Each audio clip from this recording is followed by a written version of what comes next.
The night air in Zirasa felt like warm silk brushing over bare skin, carrying with it the faint scent of sea salt and the more urgent perfume of ambition. From the balcony of the Grand Aruvi Hotel, the city glittered like a necklace draped across a dark body, gold lights threading through the streets, diamond flashes where the waves caught the moonlight. Inside, the hotel ballroom was already alive with soft jazz, champagne flutes, and the low hum of important conversations.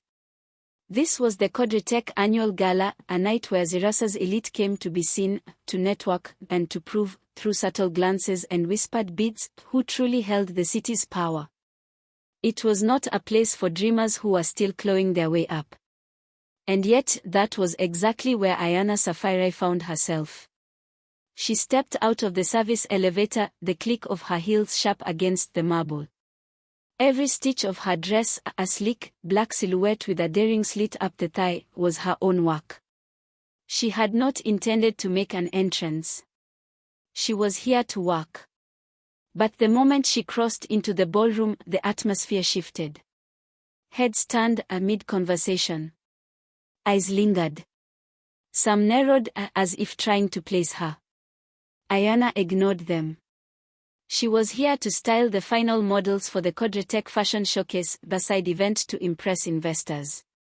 Her small design studio had been contracted at the last minute after a bigger firm pulled out. This was her chance, the kind that didn't come twice. In the far corner, she spotted the rack of gowns and suits she'd sent over earlier that day. Her assistant, a jittery 21-year-old named Mara, was already there, fussing over a missing cufflink. Ayana slipped behind the partition and began checking each outfit with the precision of a surgeon. She was too focused to notice that across the room, someone had been watching her since the moment she walked in. Malik Kodra was used to the dull repetition of galas, the same men laughing too loudly, the same women pretending not to angle for his attention. But tonight, something felt different. The woman in the black dress didn't glide across the floor to impress anyone. She moved with purpose, like the night belonged to her. Her skin caught the light in a way that made it difficult to look anywhere else. He didn't approach immediately. Malik had learned the value of watching. Her hands were quick and sure as she adjusted a hemline, her lips curving in the smallest smile when something fit perfectly.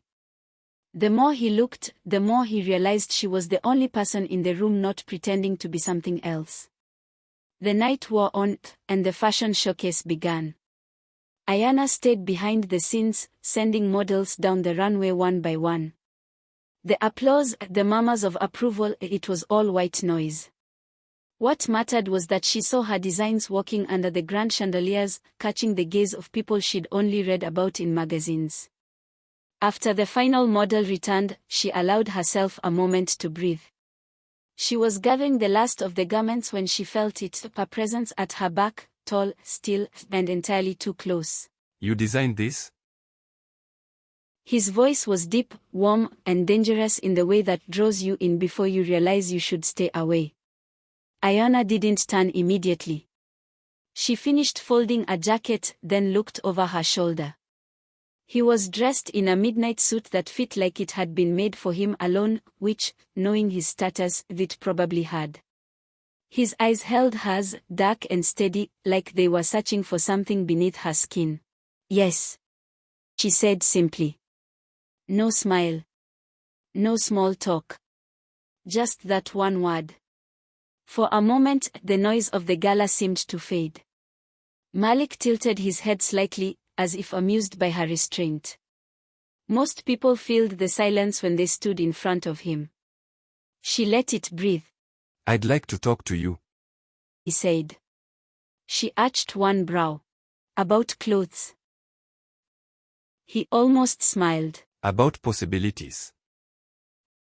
And just like that, Mara appeared at her side, breathless with a question about garment bags, and the moment broke. Malik stepped back, giving a short nod before disappearing into the crowd. Ayana turned to answer Mara, but she could still feel his gaze somewhere in the room. Later that night, after the last guest had gone and the staff were dismantling the floral arrangements, Ayana stood alone by the hotel's back entrance, waiting for her driver. The city's air had cooled, carrying the faint echo of laughter from the beach. She told herself it had been nothing, just another wealthy man trying to add her to his collection of stories.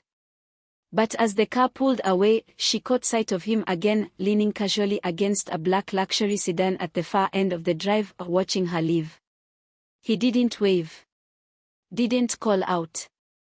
Just watched her as if memorizing her departure. And somewhere deep inside her, against her better judgment, she knew she would see him again.